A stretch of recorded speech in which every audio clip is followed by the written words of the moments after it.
morning. Everything's up here. Good. Melissa's good. Goes a thumbs up. All right, we're going to go ahead and get started. I first want to make sure everybody knows that we are recording this session.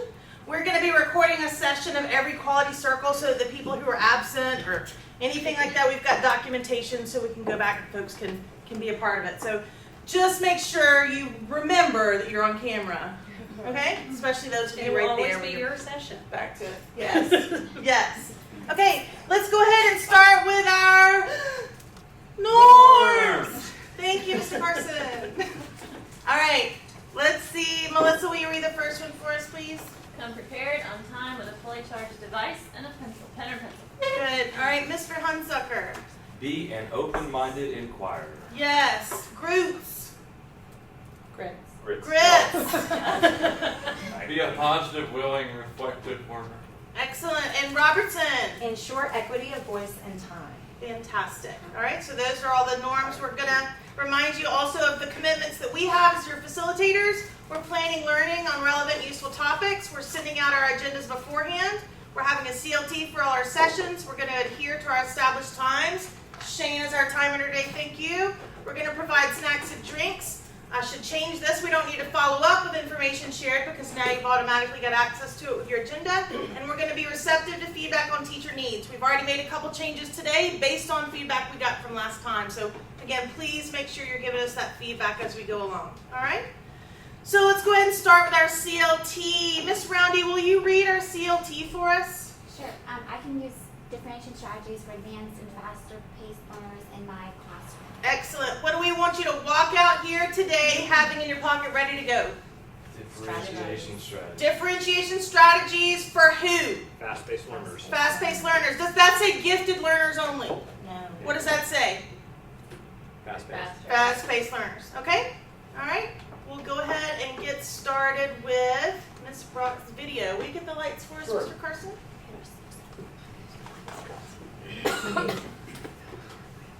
Once upon a time, the animals decided they must do something heroic to meet the problems of a new world. So they organized a school. They adopted an activity curriculum consisting of running, climbing, swimming, and flying. To make it easier to administer, all animals took all the subjects. The duck was excellent in swimming, better in fact than his instructor, and made excellent grades in flying, but he was very poor in running. Since he was low in running, he had to stay after school and also drop swimming to practice running. This was kept until his webbed feet were badly worn and he was only average in swimming. But average was acceptable in school, so nobody worried about that except the duck. The rabbit started at the top of the class in running, but he had a nervous breakdown because of so much makeup in swimming. The squirrel was excellent in climbing until he developed frustrations in the flying class where his teacher made him start from the ground up instead of from the treetop down. He also developed Charlie horses from overexertion and he got a C in climbing and a D in running. The eagle was a problem child, and he had to be disciplined severely. In climbing class, he beat all the others to the top of the tree, but insisted on using his own way of getting there. At the end of the year, an abnormal eel that could swim exceedingly well, and also could run, climb, and fly a little, had the highest average and was valedictorian. The prairie dogs stayed out of school and fought the tax levy because the administration would not add digging and burrowing to the curriculum. They apprenticed their children to the badger and later joined the groundhogs and gophers to start a successful private school. That was all too familiar, right? So, I really like what it talks about with this idea of how it kind of creates this average. And so I want to talk a little bit about where we are with our data, of course, and somebody have the timer going because I'm talking about data. Yes, timer. Okay, so this is sourced. 2 minutes and 50 seconds. This is sourced from last year's school data, and so this is just an example of one of the subject's growth metrics that we have, where the blue bars are indicative of last year's scores. And you can see that there was pretty much kind of like an even growth line in the lowest 20% of predicted scores, and we'll talk about those numbers in a minute. And you see there's kind of this stair step down as we get up to the highest 20% of predicted scores. Another example to show you, just to show you that even with perhaps some positive growth, or not perhaps, even with some positive growth in the lowest 20% predicted scores, you see this stair step down. Now, there are, in some individual subjects, here and there scattered in, where you might see a positive stair step of those blue bars across. But if we were to do this as a whole school, we would see that there is kind of a stair step down instead of a stair step up, where we see some growth from the lowest and then it kind of decreases across the line. So let's talk about those categories of the 20%. So when you get into TBOS, if you're looking in your diagnostic report, you might see this bar on the right-hand corner that says achievement groups. And what that does is it takes the scale score, not the predicted achievement level of on track or mastery, the predicted scale score for the student, which is that 3 digits, like 300 usually something. And then it divides that up into 5 equal percentage groups. And it says, this is the top 20% of scores possible on this test. This is the bottom 20%. And then it puts our kids into the categories where they're predicted. So on this particular test, 77 of the 178 kids were predicted to score at the highest 20% possible. Okay, predicted to score at the highest 20% possible. So what does that look like for our whole school? It looks like 43.96% of our students are predicted to score at the highest 20% of scores possible. Okay. However, of those 40% who are predicted to score at the highest 20% possible, only 14.46% of them are scoring at mastery level when they actually come out through the test. So we have a large percentage of kids who are predicted to be in the top 20% of scores possible, but only 14% of them, 14.5% of them getting to mastery level. And if you go to the next one, you can see a little bit of that. Almost 70% of our kids are predicted to be in that top 40% overall. So we have a large number of kids that are predicted to be at that top level. How can we get more of them to be at higher on track and then, of course, mastery levels? We're going to talk today about leveraging pretest data. Ms. Brock will talk a little bit about this here in a minute and what we should do for those. One good question I want to ask, though, should pretest count as a grade in the grade book? No, right? We're getting to know what they know before we teach it to them. We want to increase expectations for our kids. Of course, we hear that all the time. We know what that means.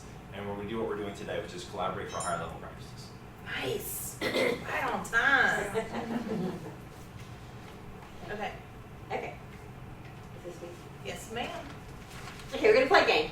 I know that excites everyone. Yay! So everyone stand up. Okay, we're gonna play the 4 corners game, and this is a easy strategy that you can use in any class just to get kids out of their desk. Number 1, when students finish an assignment early, they should help other students in their class who have more difficulty on an assignment. Agree, strongly agree, disagree, or strongly disagree? We got 10 Go to that seconds. corner of where you agree. Yeah.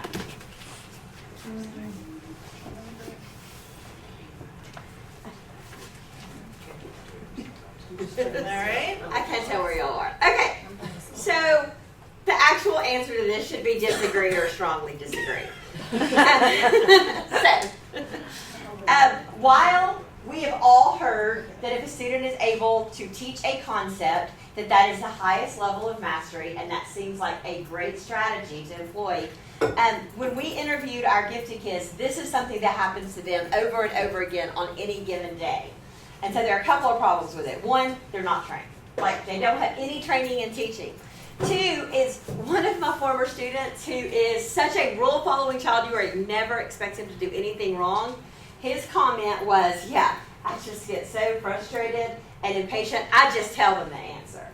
And 3 is that if they continue doing this, if they do this multiple times in one day, they want a paycheck by the end of the day. But really and truly, high-achieving students and gifted students, their brains don't typically work in the exact same way anyone else's does. So having them go and sit and explain to children who are low or who are having trouble with something is probably not the best strategy to use. Number two, question. When students make a 100 on a pretest, they still need to complete all of the work on the chapter that all the other kids in the class do. So they've made a 100 on the pretest you've just given them.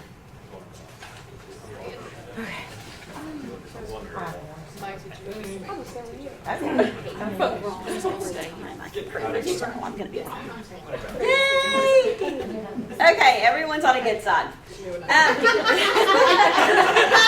Okay, so the problem is when a student makes an A on a pretest, first of all, as a teacher, if you value a pretest, then the reason you're giving it is to collect data.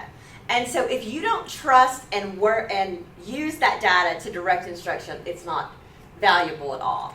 And so honestly and truly, if a child has made a 98 on the pretest that you give them, your goal with that child in your class, there is this illustrious track, and we're trying to get them to go all the way around the track and then some.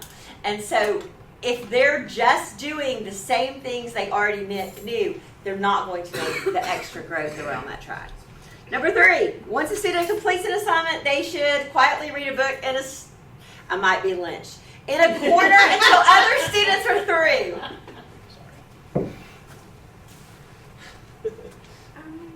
I know you're like the dark I said I'm dreading this the most all weekend. Just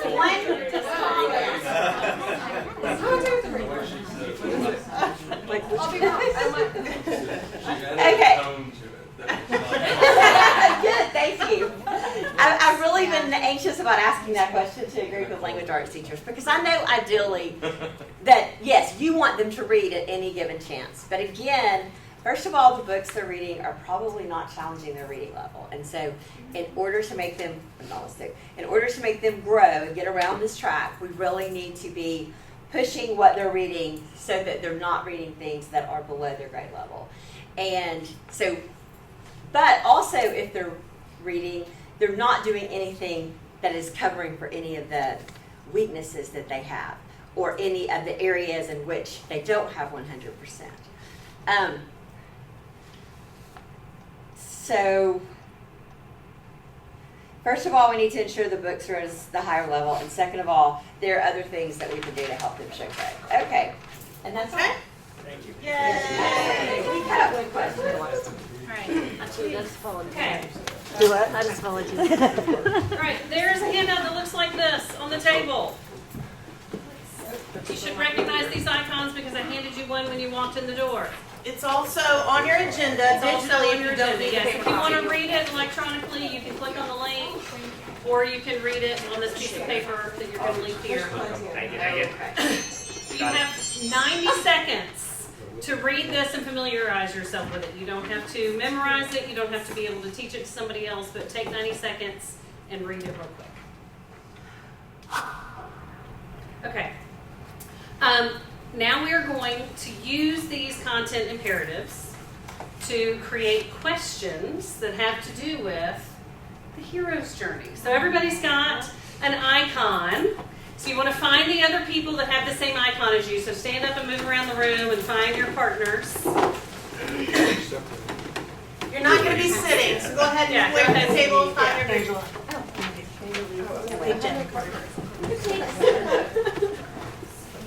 You got 5 more seconds. No, I think we're gonna go work. No, yours are going down. Okay. So you found your people. What you're going to do is create a strong question based on your subject topic of the hero's journey or something else that you come up with if you've got a better thing in your group. And use your team's imperative. So whatever your icon is, use that imperative to create a question about the hero's journey. You have 2 minutes. I was like,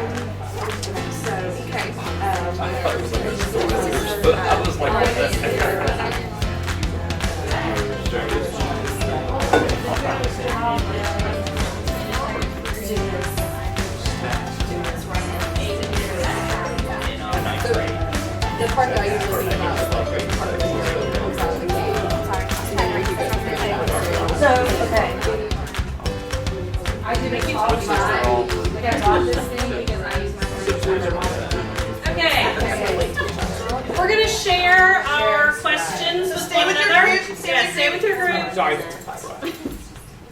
Okay, So yes, you'll go ahead and go first. we're Origin, and so basically what we talked about is explain how the hero's journey started off as a verbal storytelling device. It establishes cultural precedents of how one should act within their society.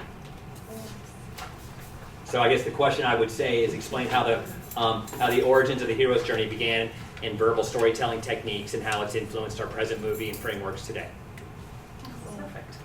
All right, Shane and then. We have parallels, and so we would probably have students, since they have independent reading books, we would read a short story that clearly shows the hero's journey, and they would compare the hero's journey from one character in the text they read to their independent reading book. Parallels. All right, Christy, what you got? Oh, it's being pushed to me. We have convergence, and so we were talking about having students analyze how the piece of the hero coming out of the cave contributes to his victory at the end. So how do those pieces relate?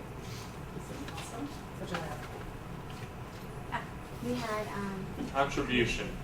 it's the significant part or result of an idea or event, and we said, how does Odysseus' obstacles contribute to his status as a hero? Okay. All right, and finally, Oh, paradox, yes. So I'm doing this literally right now. So paradox, identify a paradox in Odysseus' actions and thoughts as they pertain to his return. I like it. All right, so do you see how these 5 words and these 5 ideas can help you create complex questions that cause your students to think at a higher level if you just use these 5 ideas? Can I ask a question? Sure. About gifted, using this with gifted kids? So, I have some, we were doing an activity one day and a few of my gifted students finished early. Right. And we were doing something on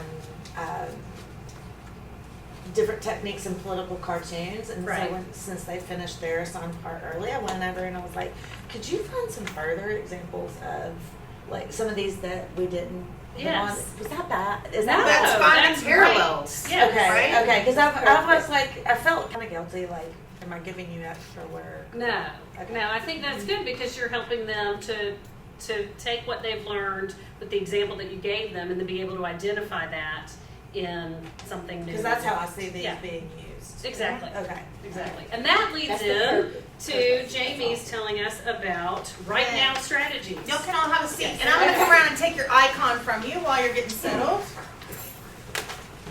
Thank you. I want to make sure too you see this was a quick, easy way.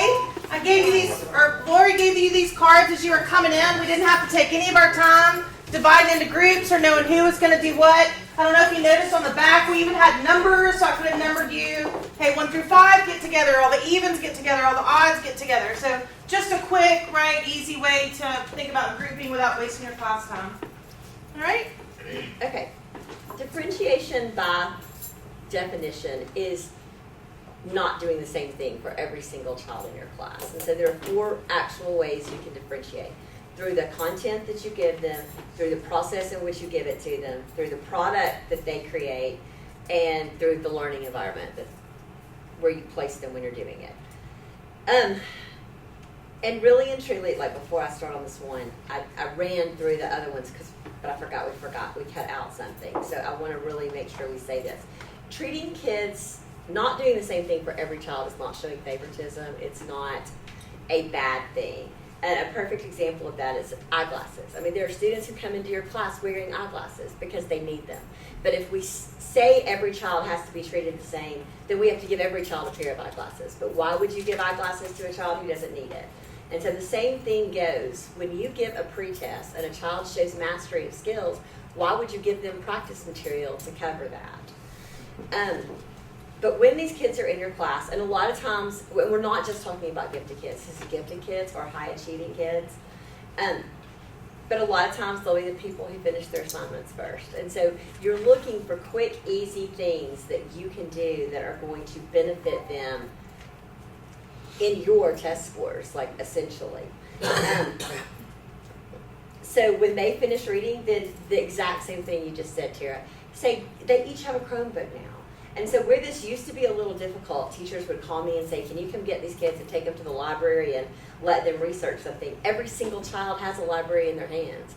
And so asking them to do that, asking them to, any topic, content-related question, to go a little bit deeper. Let them come back to the class and explain it to them, because then everyone benefits from it, but they've not just been sitting there quietly reading, which is what a lot of the kids tell me that they do. Provide students with an extension so that it's placing their character from what they're currently reading in a different situation. So to compare them with a historical figure. So if you know what they're doing in their history class, to compare them to another literary character. Create a cartoon, create a conversation between Harry Potter and Atticus Finch. Like, what could they learn from each other?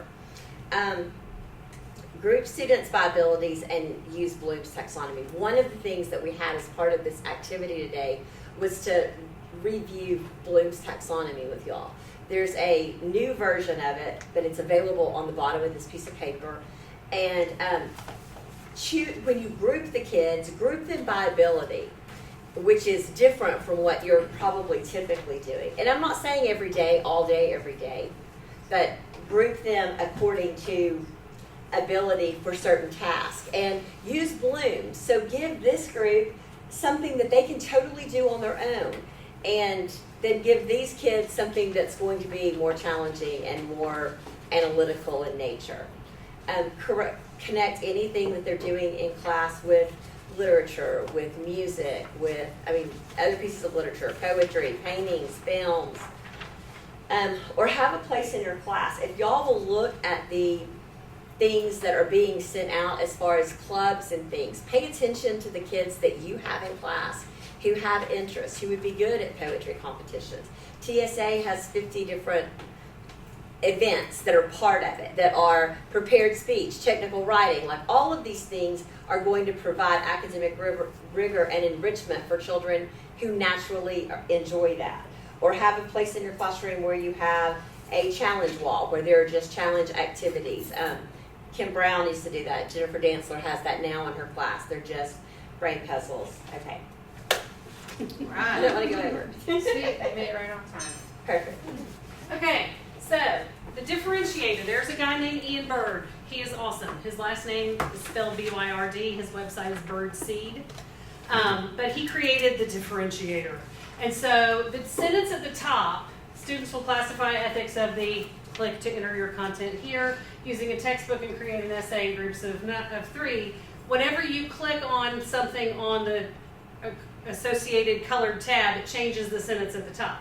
So you don't have to think about it. You can go in and you're like, okay, I want to use a creating thing, and so you go to the creating column on the thinking skills tab.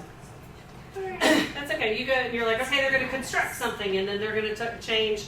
So it gives you all of these things that we've talked about all in one place. And you can go in, and then the click to edit is where you put in what you're actually teaching them. But this is all different ways of creating assignments for them so that they are, working at different levels. Crucible. Yes. The other thing that we have to tell you about, the Tennessee Association for the Gifted is having a conference at the end of October in Nashville. So if you are interested, sky's the limit. And it's between the Programs for Talented Youth at Vanderbilt and the Tennessee Association for the Gifted, 2 days worth of learning, and you can come for just one day, I think. So if you're interested, check it out. It's going to be really good. Okay. All right. Want to make sure too that you see one of the tips I got last time was Allison. Awesome. Thanks for making that folder of protocol resources. But I got to click 17 more times to get to all of them. So voila, all the resources now are just here for you on the agenda. Right? You don't have to go anywhere else. All right. So again, more research, more resources to learn more. These ladies have curated some great stuff for you there. Okay. All right. So for our exit ticket today, I'm really excited about this. There's a link on your agenda. If you would click that link to the Padlet exit ticket, which is pretty neat. And the instructions are still up here on the screen in case you need to see them. At the bottom, you're going to see a pink plus sign at the bottom right where you will click and you're going to add a digital post-it. What's really cool about this is, last week we had all these stuff with our exit tickets, but they kind of stayed in here. So this is going to go with us, and we can go back and look at it at any time we want. So the question to answer for you is, what differentiation strategy do you plan to use this week? So again, you see the bottom right, the pink plus sign. You just click that, and you're able to add your note. Please make sure you have your name as the title of your note, and then your response is the text. And I think it creates your note in the upper left-hand corner. That was confusing for somebody who expects it to be in the bottom right.